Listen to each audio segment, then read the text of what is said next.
So that's the word that we've got from several of these companies. Let's break this down further with Priyam Tolia. He's a senior research analyst for the FMCG sector at Axis Securities, and the former CEO of Dabur, Sunil Duggal, is also with us. Great to have you with us, gentlemen. Mr. Duggal, from the perspective of a company like Dabur, which has a strong rural distribution network, for the kind of pricing and the kind of marketing strategy that the company has employed in the past and now, what is the change, the palpable change on the ground that you believe is going to have a direct bearing on the company's profitability in FY25 now? Dabur has invested heavily over the years, last couple of decades, into building rural infrastructure, and that momentum continues. So perhaps it will be one of the bigger beneficiaries of the rural revival, which is being spoken about by all the CEOs. The Dabur urban share is comparatively small as compared to many other companies. So there is a lot of merit in seeing some very strong growth coming in from rural. Now, having said that, this is all predicated by the monsoon factor. And I think every CEO mentions that we're going to have a good monsoon, so therefore growth will be good, rural growth will be particularly good.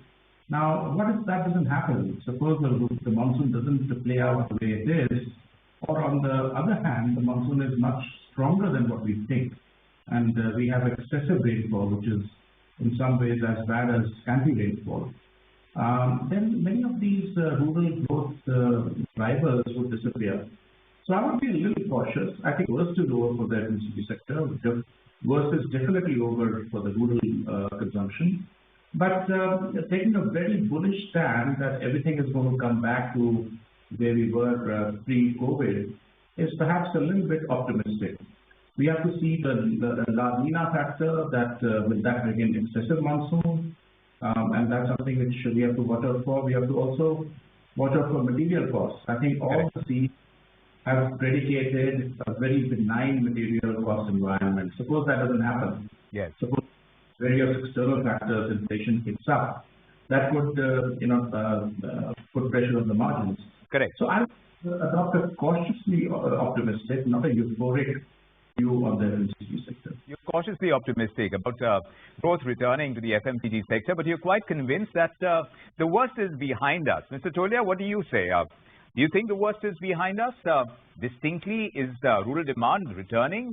Is this on the back of what is expected, like the outcome of an election or a good monsoon?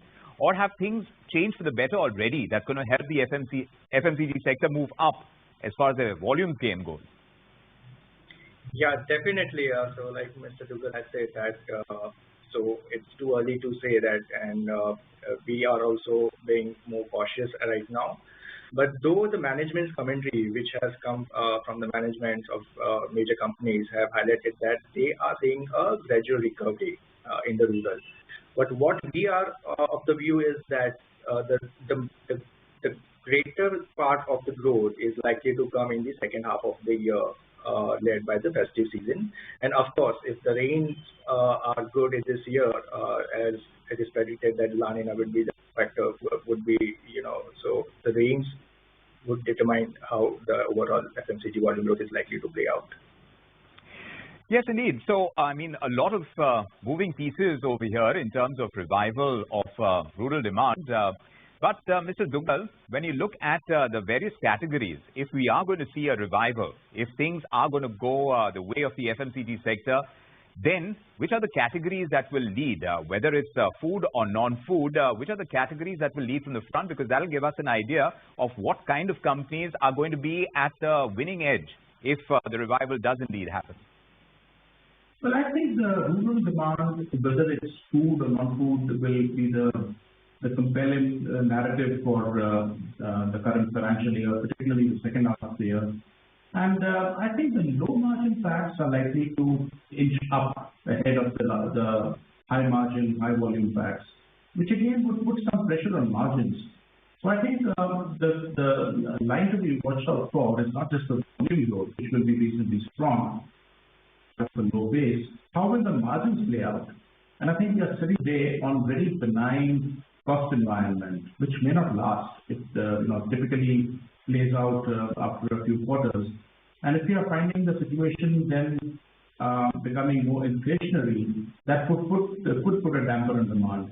keep in mind that as far as the last couple of quarters are concerned, particularly Q4, the volume growths have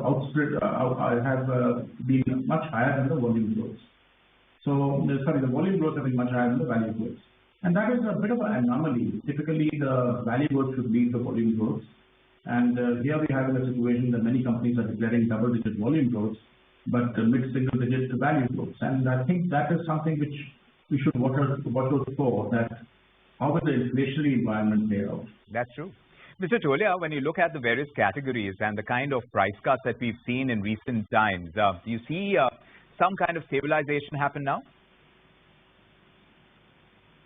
So definitely, what we are seeing is that in terms of the category wise, right? So the personal care is coming back on the back of the price cuts. So we are seeing there is some stability in terms of if you see category to category, but overall what we are anticipating is that the revenue growth for the companies. We seem to have lost connection with Mr. Tolia. Let me take this across to Mr. Duggal as well, because I was just thinking about the competitive landscape as far as the FMCG sector is concerned, with the kind of strategies that are at play, and you've had a key role at Dabur. When you look at the competitive landscape now, tell us which are the companies that seem to have the edge according to you? Well, at this point in time, and